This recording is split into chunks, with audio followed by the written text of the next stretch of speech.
heard the news a couple hours ago that the Knicks met with Porzingis. He was unhappy. How shocked are you that it went from that and escalated this quick to dealing Porzingis essentially for Dennis Smith Jr. and cap space? Well, it wasn't as shocking to me. I actually wrote about a month ago about the possibility of a separation between the Knicks and Porzingis because of his skepticism with the organization, and that it wasn't a foregone conclusion that he'd be back after restricted free agency. And I'm skeptical of the idea that he had this meeting and then all of a sudden they put together this mega deal within hours. Obviously, these kind of deals they take a very long time to put together, and the Mavericks were in town last night. So I'm definitely skeptical that they had this meeting and then all of a sudden, hey, let's trade him. Let's get all these, what was it? I don't even know how many players, 8 players involved in the trade. So I'm skeptical that that's exactly what happened. But I am surprised that Porzingis was traded before the deadline. I am. Stefan, what's the root of Porzingis' discontent with the Knicks? When did this start, and why has it festered to the point now where he just flat does not want to be around for whatever the next phase of the operation is in New York? Well, the Knicks have been a dysfunctional disaster ever since they drafted him. They've had 4 different coaches in 4 different years. Remember when Phil was in charge, Porzingis he skipped an exit meeting. Remember that happening? And a lot of those issues weren't resolved. And when you look at the team and where it's headed, where it's been, I think he's rightfully skeptical about the direction of the team and doesn't want to dedicate much more of his prime into this team, and a lot of his prime actually, if he were to sign a max contract in restricted free agency. Stefan, what I'm confused about, and hearing from a lot of Knicks fans on a daily basis, is wouldn't this be the one time in Porzingis' tenure, maybe in the last 10 years, to be optimistic because of the foundation they are building and the potential of a top 3 draft pick and the cap space that could be coming their way? Well, put it like this. The Knicks told us from the beginning of the season, we're going to do this the right way. We're not going to trade away, our assets and our draft picks, and we're not going to put so much stock into doing the quick fix. That's what they're doing here. I mean, this was all about, you can say whatever you want about Dennis Smith Jr. This was all about, we're going to get 2 max free agents, putting all their chips into 2019. And if that doesn't work out, and I don't know what Kevin Durant's thinking, I don't know what Kyrie Irving's thinking. If that doesn't work out, this is a disaster move for the Knicks. So, maybe he just didn't trust what they were selling and that they would be able to stick to the plan that they were selling. And to be honest, it didn't look like they were. Stefan, do you believe that there's another plan other than Durant, or do you believe that the Knicks have the intel that they believe they do have a leg up on landing Durant this summer? I don't know. I wish I knew what Durant was thinking.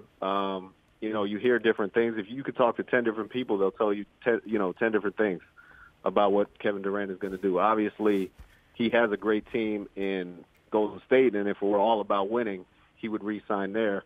If it's about something else, if it's about having his own team, being in the biggest market in the NBA and becoming, really maximizing his brand, then he might come to New York, decide to come to New York. I don't know what he's thinking. Stefan, do you think in terms of fit, and we don't know how Porzingis is going to return from his ACL injury. We haven't seen yet any indication that he's going to be anything other than close to what he was when he was injured.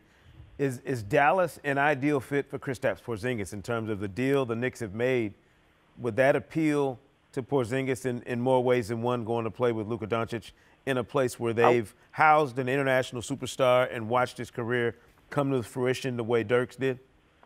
Yeah, I would think so. I don't know that to be sure, but I would think that the way he obviously idolized Dirk his whole life, his whole career, and to go to that team knowing what Dallas was able to do with Dirk, and then to have another European star in Luka Doncic, I think that would be an appealing destination for him. But now I'm reading reports that maybe he's not so sold on it and was going to play next season on the qualifying offer. So I don't know.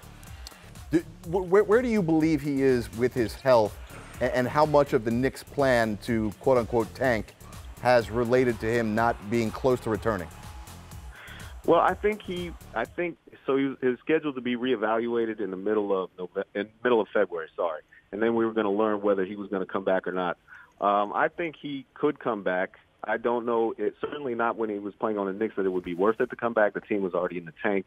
Obviously, the worst team in the NBA and lost 11 straight. So I don't think it was worth it for him to come back to the Knicks. The Mavericks are in a different situation, and I know he wants to come back. I can tell you that. Well, this is quite the development as we've been talking. We came on the air saying this Shams Charania report of The Athletic. And Stefan, we thank you for joining us. We want to talk more here at Sekou about this, the idea that Kristaps Porzingis maybe won't even entertain the rookie extension.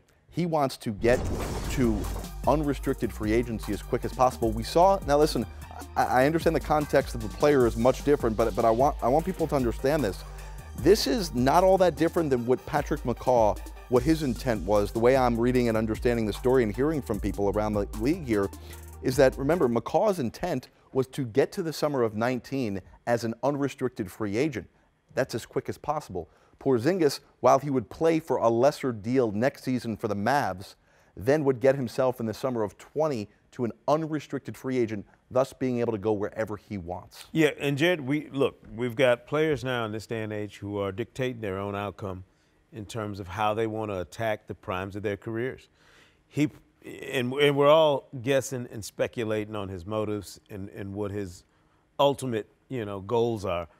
But these are guys who see other players, other elite players making power moves and clearly want to get involved in making those own moves for themselves. Kristaps Porzingis is not going to be a part of whatever the rebuild is in New York because he didn't want to be. I can't imagine the Knicks were the ones who didn't want anything to do with Porzingis. As you've mentioned several times, a 23-year-old talent that is not common in this league at his size, one might with say his ability. A unicorn, as Kevin Durant termed it. So we're watching a real sea change in the league in terms of players dictating what their moves are going to be. Well, 1 week from today, we'll be on the air all day long with our trade deadline coverage. That's coming up on Thursday, February the 7th. We started at 1 p.m. Eastern. There is a likelihood, if this is any indication of what this deadline is going to be like, we'll be on way before 1 p.m. Eastern.